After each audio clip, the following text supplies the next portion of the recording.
Hi, my name is Domitilla di Bartolomei, and today I will be presenting how technology affects our mental health. 3 hours, 30 minutes is the amount of time that adults spend on their phone, not to mention teenagers who spend an average of 7 hours and 30 minutes. But the problem is just not our phones, which are a very wonderful tool if used in the right way, but social media, such as Instagram, WhatsApp, video games, Snapchat, and many more. As technology continues to evolve, so too does the effect it has on our mental health. And social media has a very large impact on our lives, especially on the lives of teenagers. Since they arrived, they have changed the way people interact with each other, making it quick and easy to share our opinions. Furthermore, social media let us communicate with people that share our same interests, even though they live on the other side of the world. By looking at only these perspectives, we might think that social media are a positive thing. However, social media have raised large concerns about the mental health of its users since the beginning, especially with teenagers. In fact, excessive use of the telephone alters sleep and increases pathological attention deficit disorders. The blue light emitted from our phones alters the natural sleep cycle and leading to fatigue and problems with concentration. Teenagers who spend a lot of time on social media are more likely to develop mental health problems as opposed to teenagers who spend a lot of time outdoors and play many sports. It has been observed how much mental health is at risk due to an unknown dimension of the effects the digital environment has on us. Social anxiety, or also called hikikomori syndrome, which leads to kids locking themselves up in their room, and in those rooms they eat, sleep, surf on the internet, but mostly they protect themselves from the outside judgment. This phenomenon is the result of a pressure that society puts on kids because they constantly see their celebrity idols posting pictures and getting millions and millions of likes, even though those pictures have been altered with Photoshop.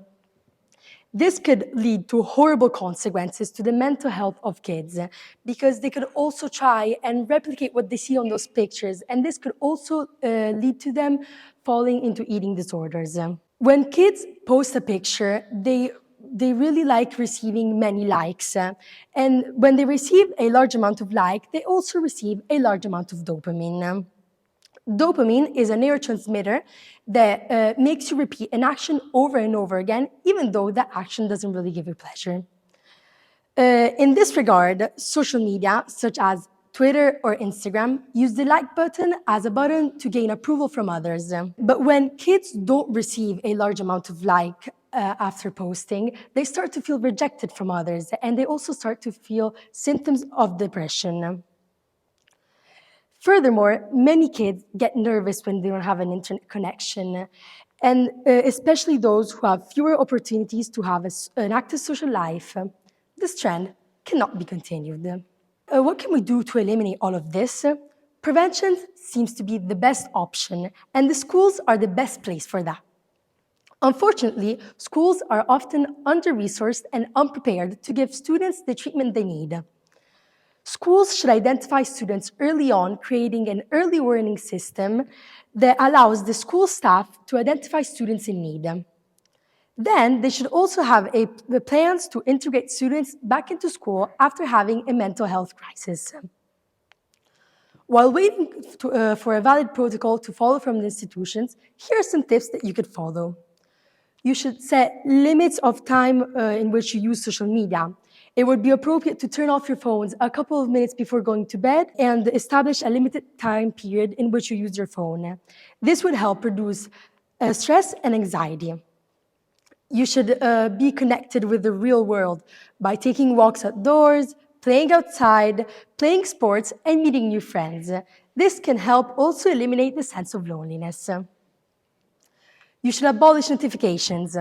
During the night or while studying, especially while studying, it is better to eliminate app notifications to avoid losing concentration and peace of mind.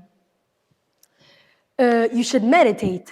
Stop for a few minutes a day to breathe and think to gain more calm and reduce stress. It's always better to not compare yourself with the unreal world. You should stay connected to the real world, and that can help you avoid having to deal with false myths that do not correspond with the real images. It will also help to seek help from a specialist. You could talk to a competent doctor, such as a psychologist, that can help you find relief and solutions to problems. It is really important for ourselves and our mental health to recognize the traps we might fall into by staying too long in Congress. Finding effective strategies can help us find a balance between our digital lives and real lives.